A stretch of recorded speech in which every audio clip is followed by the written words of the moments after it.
As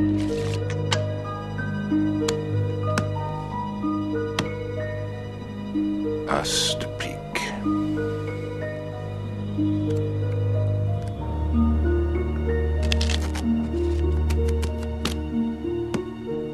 As de pique.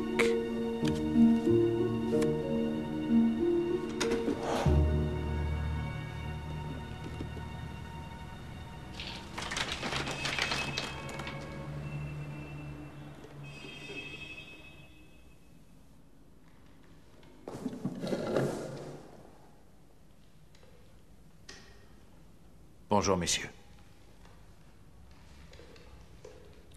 Aujourd'hui, le patron de l'Allemagne a envahi la Grèce. Il avait déjà avalé la Pologne, le Danemark, la Norvège et la Belgique. Et il bombarde Londres à l'heure où je vous parle.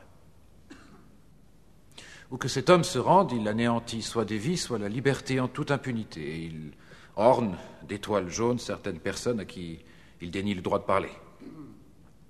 Dans ce pays, on peut dire encore ce qu'on pense. Parler librement. On peut chanter et même être entendu parce que l'on est, pour le moment, libre. Personne ne peut nous dicter nos propos ou la manière de les dire. N'est-ce pas? Alors, messieurs, j'exprime une opinion. C'est tout. Mon long métrage, c'est une opinion, c'est tout. Ce n'est qu'un avis personnel, rien de plus. Des âmes sont en train de mourir en Europe, et bientôt ce seront des Américains qui mourront pour que disparaissent les tyrans et les dictateurs. Souhaitez-vous montrer à toute l'Amérique qu'un homme seul a le droit de nous empêcher de parler? Maintenant, qui est M. Hearst et qui est M. Wells? Eh bien, M. Hearst s'est bâti un palais fait de briques et de béton et de petites guerres et de nombreux cadavres empilés. M. Wells, lui, s'est bâti un palais fait d'illusions. C'est... on appelle ça une surimpression, c'est un trompe-l'œil, c'est rien. C'est seulement pour rêver.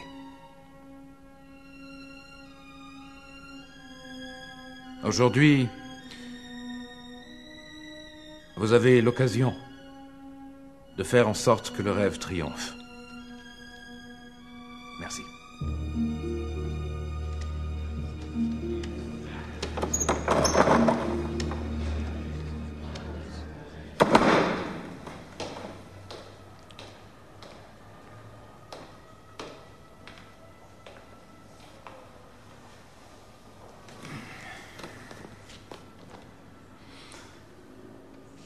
On sort le 1er mai.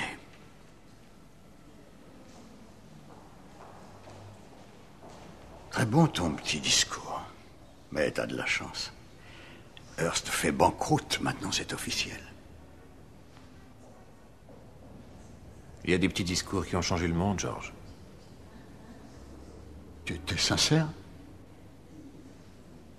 C'est important.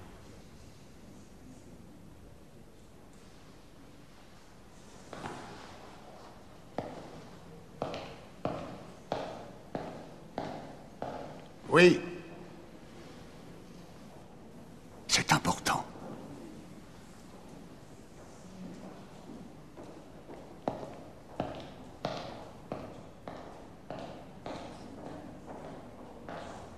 On ferme immédiatement vos 12 organes de presse et vos stations de radio.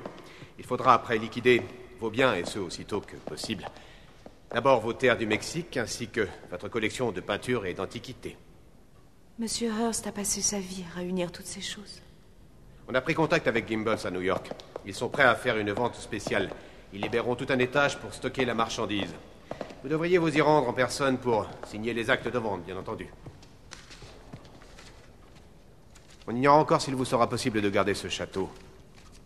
Les terres sont un beau capital. On peut probablement les garder en tant qu'investissement pour peut-être les morceler en lots d'habitation. Quand est-ce rendu public? Ce n'est déjà plus un secret. Depuis mon annonce à Gimbels, on sait que cette liquidation aura lieu.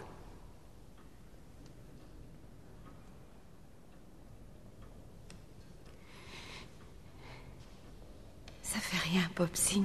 Ça fait rien.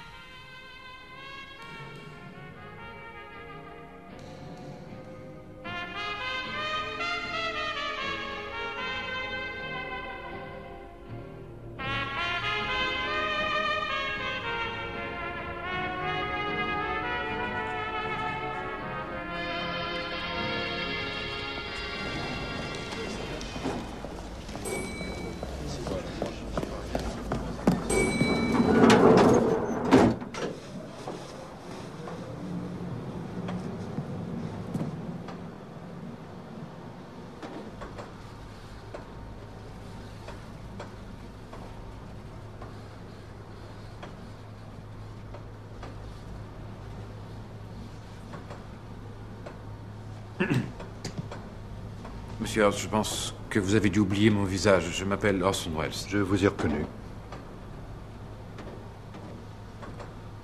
Eh bien, dans ce cas, peut-être savez-vous aussi que je présente mon long métrage demain soir. Puis-je vous offrir des billets pour une séance de votre choix?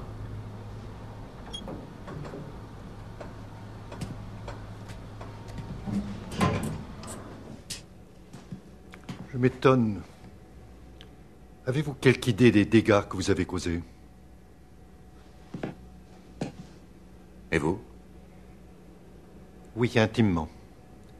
Pour chaque péché dont vous m'accusez, j'en aurai 100 autres en réserve. Mais je pense que la vie privée d'une personne n'a pas à appartenir au domaine public. Contrairement à ce que vous avez lu dans votre presse, je veux croire que mon film a d'autres prétentions que le simple déballage de la vie d'un homme. Et de quoi d'autre traite-t-il? Pour conquérir le monde, il renonce à son âme. Et je pense que dans certains milieux, ce serait considéré comme un pacte intéressant.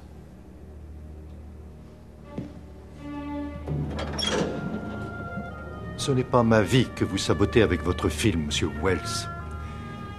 Mon combat contre le monde approche de sa fin. Alors que pour vous, ce n'est que le début.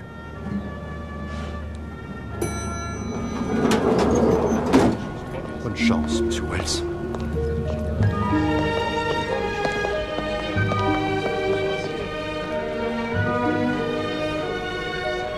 Kane aurait pris les billets!